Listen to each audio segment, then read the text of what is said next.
Good morning, students. We are here again with the second chapter of history, the medieval period of North India.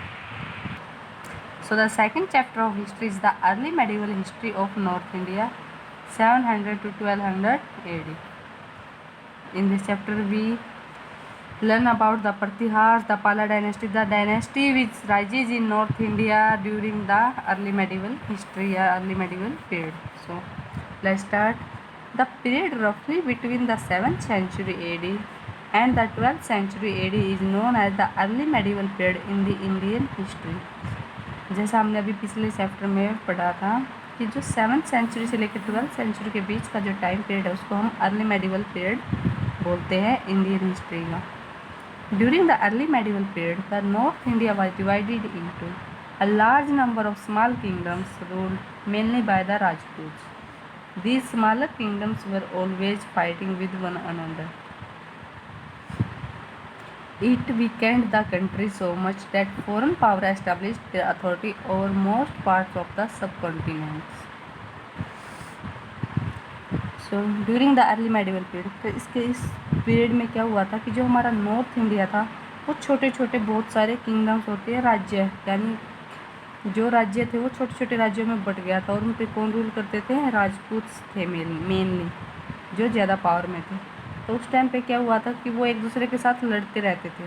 Smaller kingdoms थे यानी छोटे छोटे राज्य थे उनके, तो वो एक दूसरे के साथ फाइट करते रहते थे. तो इसमें क्या हो गया था, जो कंट्री थी वो इतनी कमज़ोर हो गई थी, वो आपस में ही लड़ते थे कि जो फॉरेन पावर थी यानी ब्रिटिश थे यानी जो फॉरनर्स थे, उन्होंने धीरे धीरे अपनी अथॉरिटी यानी कि अपना शासन वहाँ पे जमाना शुरू कर दिया. As you have read in the previous chapter that Harsha died in 647 AD, is regarded as the last great ruler of the ancient India. He built a great empire. After his death, his empire disintegrated into several smaller kingdoms. तो जैसा हमने पढ़ा था last chapter में कि जो हर्षा था उसकी डेथ कब हुई थी? 647 AD में. वो जो एंशियंट इंडिया था यानी हमारी जो एंशियंट हिस्ट्री थी उसका लास्ट और ग्रेट रूलर था, यानी उसका लास्ट शासक था जो एंशियंट हिस्ट्री का, वो कौन था? वो था हर्षा. उसने अपना एक ग्रेट एम्पायर यानी कि एक बड़ा शासन जो है उसने अपना बना रखा था. लेकिन उसकी डेथ के बाद क्या हुआ था कि जो उसकी किंगडम थी यानी उसका जो राज्य था वो छोटे छोटे राज्यों में बट गया था, छोटे छोटे शासकों में बट गया था.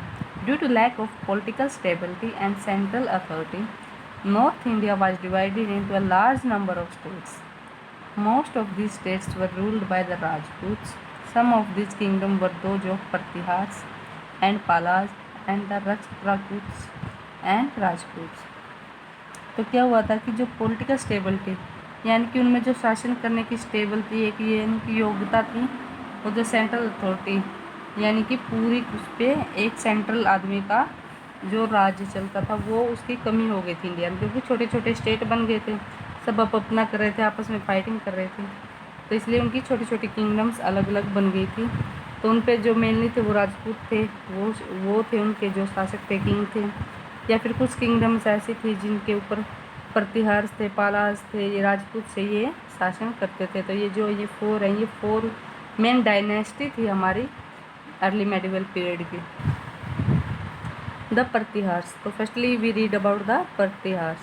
The Pratihars were the early Rajputs who ruled over Avanti and the parts of southern Rajasthan in the beginning of 8th century AD.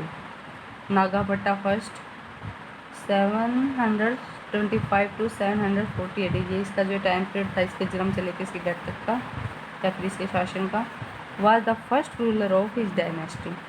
He defeated the Alps of Sindh. Bhojas first was the most powerful ruler of this dynasty and he extended the throne in 836 AD and ruled up to 885 AD. He extended his empire from the Punjab in the north to the Narmada in the south. तो इसमें क्या होता गया कि जो प्रतिहार थे वो क्या थे? वो अर्ली राजपूत थे, यानी कि जब शुरू में राजपूत आए उनसे पहले वो प्रतिहार थे, वही बाद में राजपूत का जो उन्होंने टैग ले लिया था. तो वो अवनति थी वहाँ पे एक जो प्लेस का नाम था अवनति, और जो साउथ राजस्थान के जो साउथ के पार्ट थे उनमें उनकी शुरुआत हुई थी। उनमें उन्होंने अपने जो कबीले बनाए थे पहले, फिर धीरे धीरे अपना रूल करना शुरू किया था, अपना शासन बनाया था वहाँ पे। तो ये किस टाइम हुआ था उनका? 8th सेंचुरी में हुआ था। नागाभट्टा फर्स्ट था, जो इसका ये है कि ये 725 में वहाँ का किंग बना था और इसने रूल किया था 740 AD तक। तो ये उनका फर्स्ट रूलर था उस डायनेस्टी का। डायनेस्टी होती है घराना एक, यानी कि परिवार, जिसके नाम से चलता है। तो नागाभट्टा था जो इन प्रतिहार्स की डायनेस्टी का पहला रूलर था, यानी कि पहला किंग था। उसने क्या किया था? सिंध, जो अरब के सिंध थे, उनको हरा के वहाँ का अपना शासन जो है अपना एस्टेब्लिश किया था। उसके बाद इन्हीं की डायनेस्टी में आगे जाके जो किंग बना था वो था भोजा फर्स्ट। तो वो उसको सबसे ज़्यादा पावरफुल माना गया था इस डायनेस्टी में। उसने अपना थ्रोन था वो 836 AD में, मतलब वो किंग बना था, और उसने 885 तक अपना रूल किया था, यानी वहाँ पे राज किया था। तो उसने अपने जो एम्पायर थे उसको बढ़ा लिया था, यानी कि वो जब भी फाइट करता था जीतता था, अपने जो उसका राज्य था उसको बढ़ाता जाता था। तो उसने क्या किया था? नॉर्थ में पंजाब तक फैला लिया था उसको, और साउथ में नर्मदा तक, जो हमारी नर्मदा रिवर है उसके जो डेल्टाज हैं, तो उसने वहाँ तक अपना शासन को बढ़ाया था। He captured Kannauj and made it his capital. तो जो भोजा था उसने ही कन्नौज को जीता था और फिर उसे अपनी क्या बना लिया था? कैपिटल बना लिया था। तो उसकी जो किंगडम थी, उसकी जो कैपिटल थी वो क्या थी? कन्नौज थी भोजा की। Under his able administration Kannauj became an important city of India. तो उसके शासन में क्या हो गया था? जो कन्नौज थी वो इंडिया की एक बहुत ही इम्पोर्टेंट, यानी कि एक मुख्य जो शहर बन गया था कन्नौज उस टाइम पे।